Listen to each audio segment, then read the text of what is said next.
apa kabar ya? Selamat berpuasa ya.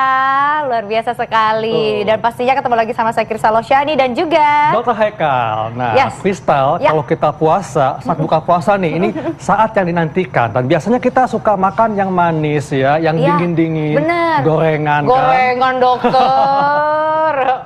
Tapi kira-kira sehat gak ya? Soalnya kalau misalnya kita habis buka rasanya itu semuanya lapar nih. Nah, tapi kita juga ada membuka line interaktif untuk pemirsa di rumah. Betul. Jadi pemirsa di rumah ingin langsung bertanya Iya. dengan narasumber kita, yaitu Dr. Dr. Sabar Samuel. Untoro. Siang dok, apa kabar? Selamat siang, Yes. kabar sehat Dan juga langsung saja Anda bisa telepon ke nomor telepon bawah ini, kita akan Ya. langsung tanya pastinya. Betul. Ya.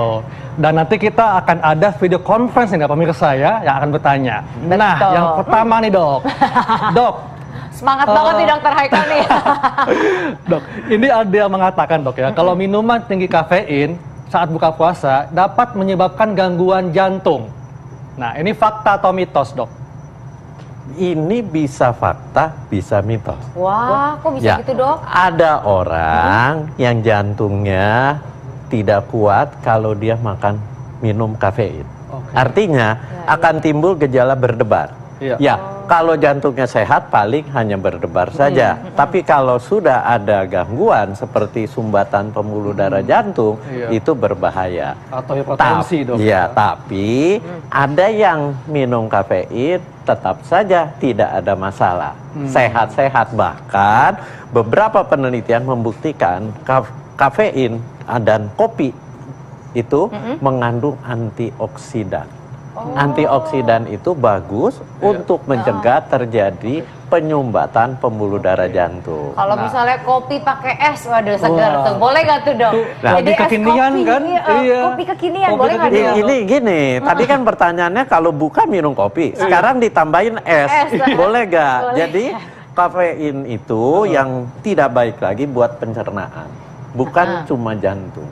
Ya, Oke. ditambah lagi es. Anda puasa 14 jam itu Iya. perut diistirahatkan lambungnya. Oh. Anda minum langsung yang dingin. Oke, Nah, nah. itu yang bisa menimbulkan rasa mual. Nah, langsung kita akan angkat telepon Iya. ya. Halo, selamat siang. Halo, selamat siang. Iya, dari siapa di mana? Dari Pak Tony di Depok, di Cinere. Oke, silakan Pak Tommy. Pertanyaannya. Pertanyaannya saya ini dok, selamat siang, assalamualaikum. Waalaikumsalam. Waalaikumsalam. Ya, saya kalau boleh tahu dok, menu apa ya yang kira-kira disarankan untuk yang terbaik lah untuk seumuran saya. Bapak umurnya berapa, Pak? Pak? Usia saya 67 tahun. 67 Ya. tahun. Tapi masih muda soalnya. Saya kira 25 tahun, Alhamdulillah. Pak. Oke. Alhamdulillah, alhamdulillah. Makasih Oke, Pak. terima kasih. Jadi Silakan, Dok. kasih. makanan apa? Semuanya sebenarnya harus makan yang sehat. Apa aja tuh, Dok, Ya, maksudnya? tar dulu. Oh. Semangat. Kedua, yang penting lagi kita harus melihat fisiologi tubuh orang yang berpuasa. Oh. Ya, jadi Iya. pada saat kita berpuasa itu kan puasa 14 jam. Iya. Iya. Dari pagi habis sahur, imsak, habis itu tidak boleh makan. Iya, betul. Ya. Iya. Nah, kritisnya apa pada orang puasa itu? Kandungan dari gula di dalam tubuh. Gula itu didapat dari apa? Dari karbohidrat. Karbohidrat. Jadi pada waktu dari sahur sampai berbuka 14 jam, pasti kadar gula di darah Anda sudah turun. Turun. Iya. Waktu kadar gula darah turun, Iya. terasa badan lemas. Makanya orang berpuasa tuh lemesnya Iya. menjelang sore tuh. Kerasa lemas karena kadar gula udah turun. Nah, pertanyaannya tadi berbukanya apa nih? Iya. Yang Cocok. bagus. Iya, yang Sudah bagus. jelas, Iya. segera tingkatkan gula di darah Anda. Oke. Makanya Jangan makan ada apa pembicaraan kalau berbuka itu Dengan yang manis. dengan yang manis. Nah. Saya setuju manis Iya. supaya kadar gula darah Iya. naik. Tapi manisnya manis apa dulu? Nah, ngomong-ngomong manis, biarkanlah langsung yang manis akan langsung berbicara. Kita akan langsung ngobrol dengan Iya. video conference yang sudah tersambung ya. Halo. Halo dengan Mbak Resi. Hai. Halo Iya. Mbak Resi, sehat? Halo, alhamdulillah luar biasa ya. Yeay. Silakan Mbak Resi. Iya, silakan Iya. Mbak, pertanyaannya Mbak. Oke, selamat siang dok. Selamat siang. Selamat siang. Assalamualaikum. Waalaikumsalam.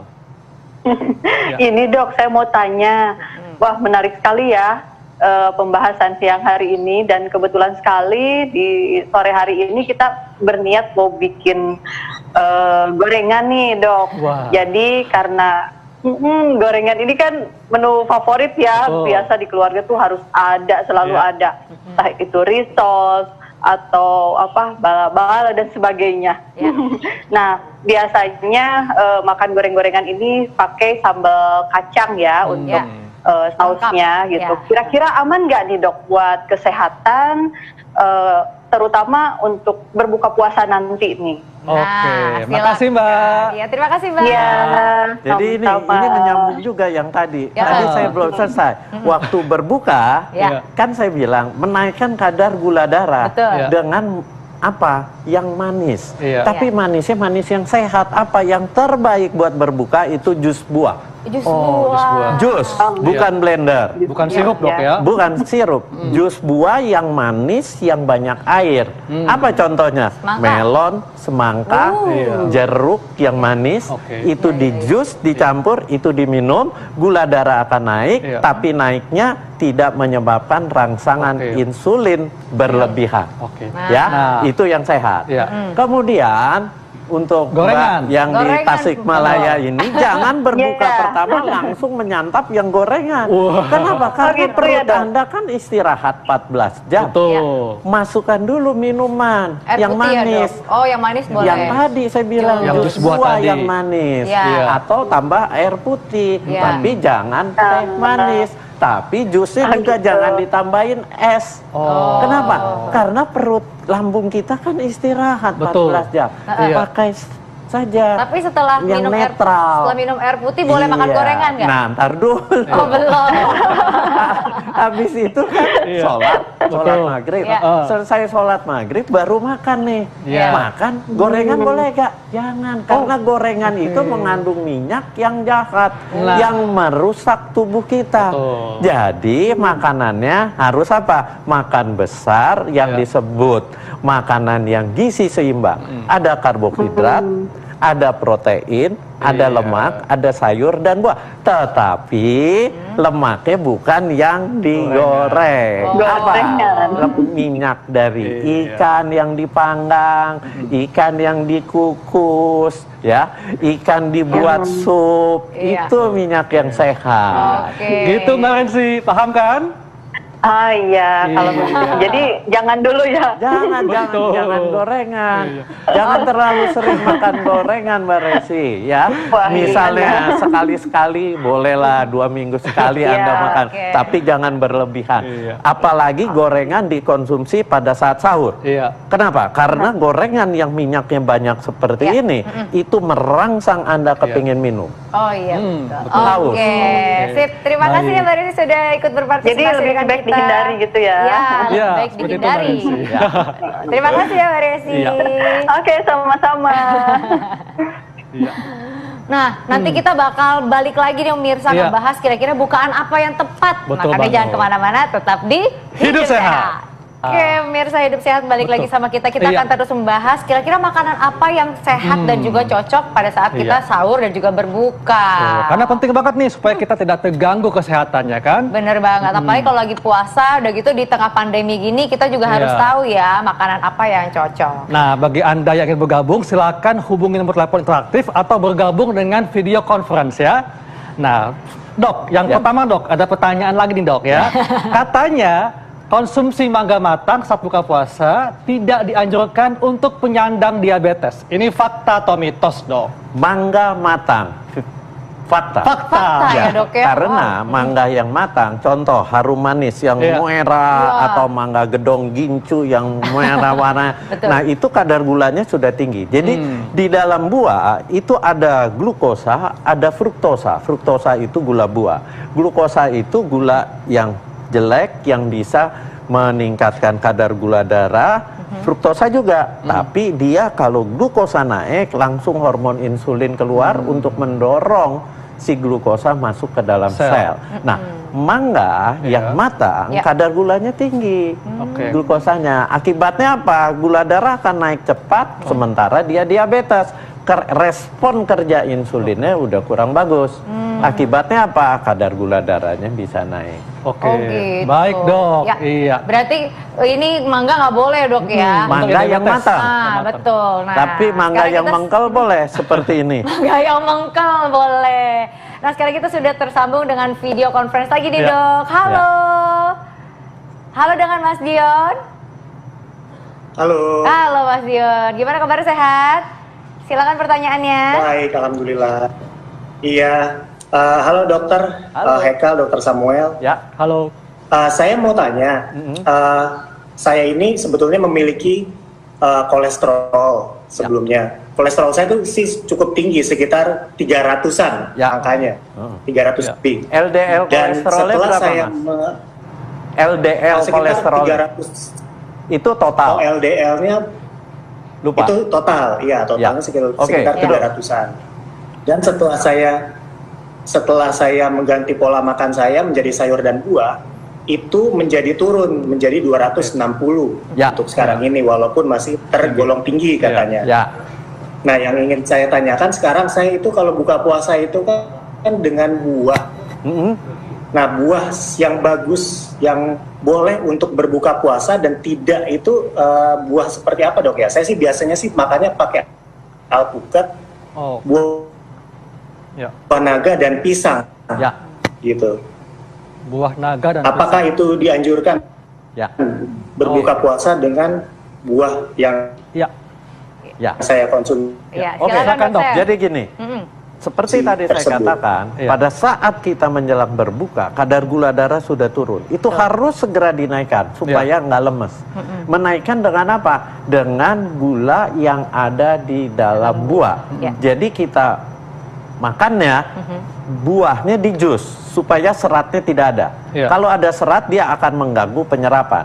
Kalau di jus hanya sari buah, tapi dicarilah buah yang banyak air. Apa? Iya. Semangka, Melon. melon, Buah jeruk. naga.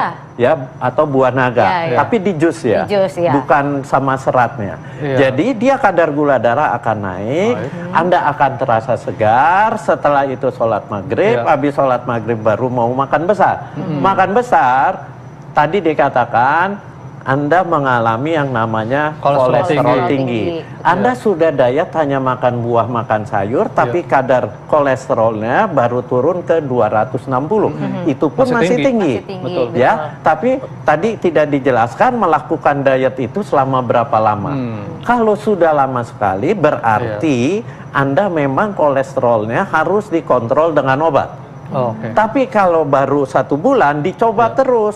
Banyakin buah sayur, tapi makanan utama tetap harus dimakan. Jadi berbukanya dengan apa? Dengan nasi, Iya. nasinya yang tinggi serat juga, apa nasi merah, nasi hitam, brown rice yang seperti itu. Pokoknya nasi yang tinggi serat. Kemudian lauknya pilih yang lemaknya lemak yang sehat.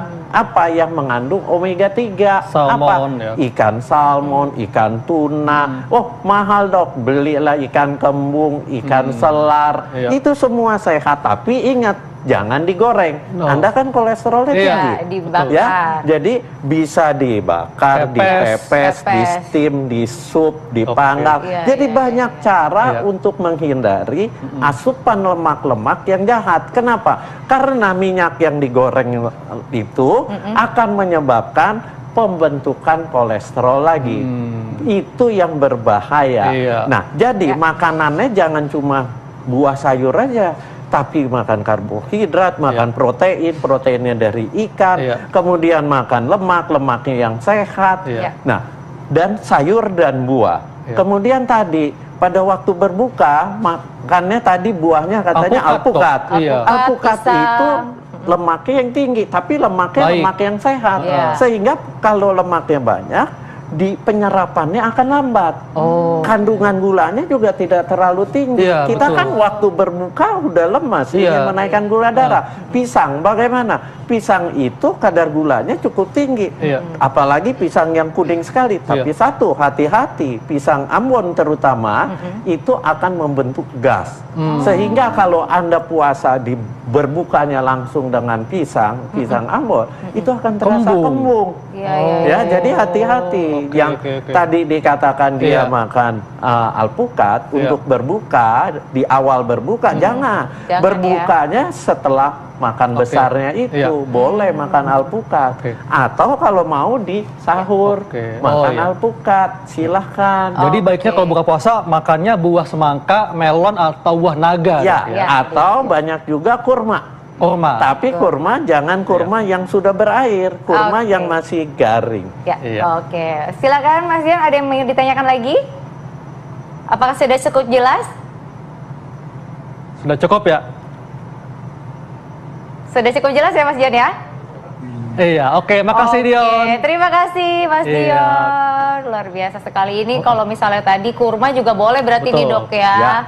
Nah, selain itu nih kalau misalnya tadi kan buah-buahan kita ngobrol ya. Nah ini aku sering dengar banget katanya jangan konsumsi buah durian saat berbuka puasa. Itu bisa menyebabkan gula darah kita meningkat. Fakta atau mitos sih dokter? Pasti jawabnya fakta.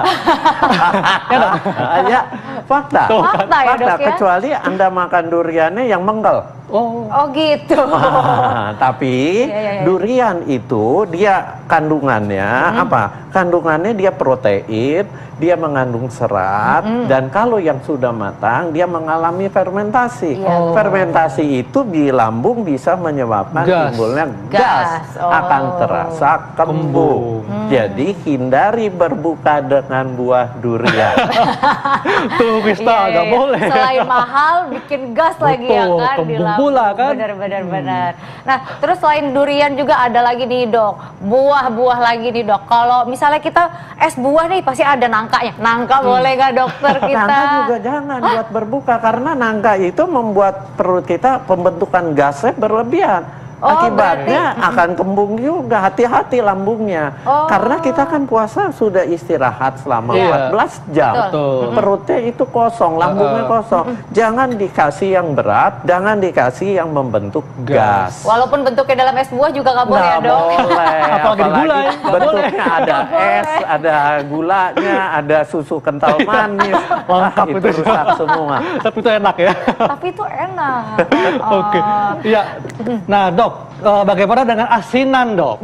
Nah ini banyak nih yang suka buka dengan asinan karena seger Dok. Ya, asinan boleh nggak buat berbuka dengan asinan?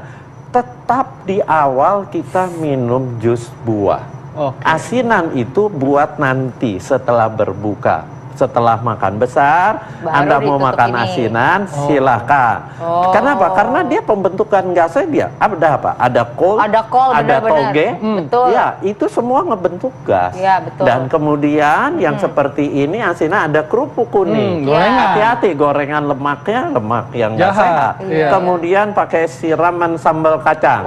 Kacangnya kacang goreng ditumbuk lagi sambalnya. Ini padahal saya pegang udah gemeter loh Dok. Ini enak loh padahal. Begitu kalau pedes juga bikin kembung Dok. Nah, pedas juga, apalagi buat orang-orang yang tidak tahan lambungnya terhadap rasa pedas, itu lambungnya mahnya bisa kumat. Kalau kumat akhirnya sakit, dia kembung. Jadi hati-hati juga dengan asinan.